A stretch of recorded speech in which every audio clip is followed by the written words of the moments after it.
अब तो सर फूटे या माथा, यारा मैंने तो हाँ कर दी। बागी क्यों बोलते हैं उसको? आप जनता से पूछिए ना, आप पूछिए, सर्वे करिए, क्या 10 आदमी से पूछिए, 100 आदमी से पूछिए, और आप लोग बताइए क्या उसमें यदि 90% लोग आपको नहीं बोलते हैं कि यहाँ पर बदलाव होना चाहिए, तो मैं जो कहेंगे आप लोग फैसला उसके लिए करें।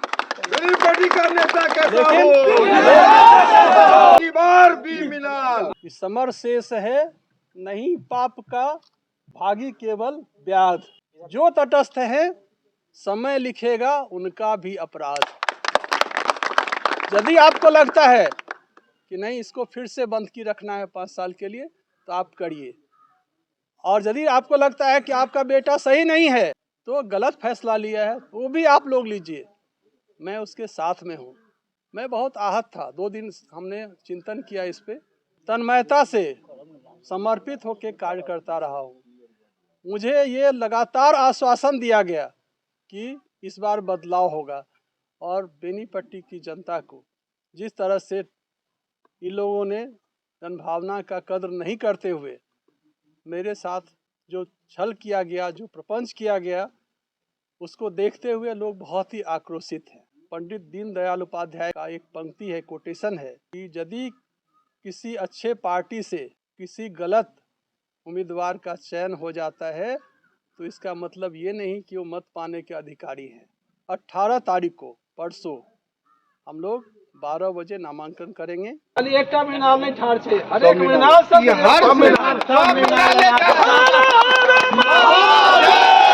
कि जिस तरह से प्रपंच रचा गया है, आज भीष्म पितामह भी रोएंगे मुझे, मेरे लिए, और मेरे लिए मेरे सामने तीर लेके खड़ा तो जरूर रहेंगे, लेकिन बोलेंगे विजयी भव, विजयी भव। ठीक है, दिल से कहना चाहता हूं कि यदि शीर्ष नेतृत्व में भी यदि 10 लोग 12 लोग लेते हैं, बीजेपी बहुत ही कहते हैं अनुशासित पार्टी है, मैं अनुशासन के खिलाफ जाऊंगा, क्योंकि जनभावना के सामने कुछ भी हो बेनीपट्टी का अहित नहीं होने देंगे।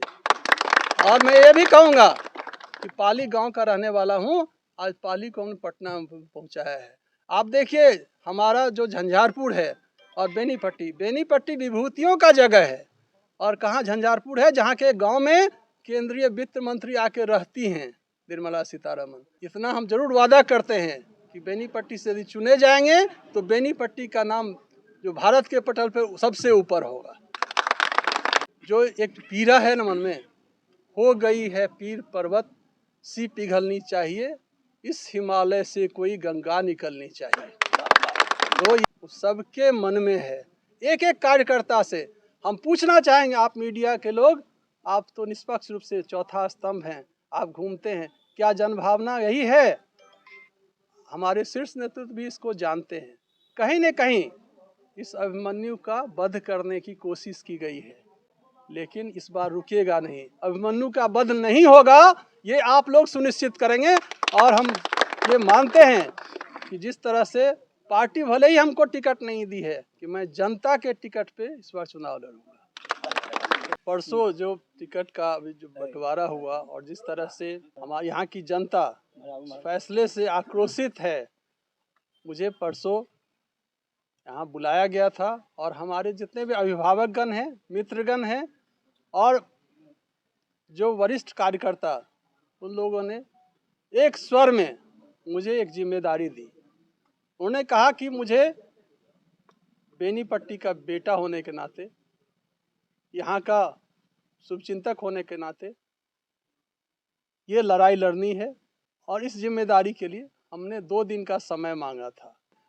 और ये जो जनसैलाब है, उसकी जो भावना है, उसको देखते हुए हमने ये फैसला लिया है कि मैं बेनीपट्टी से निर्दलीय प्रत्याशी के रूप में चुनाव लड़ूंगा। और अब तो सर फूटे या माथा, यारा मैंने तो हाँ कर दी। और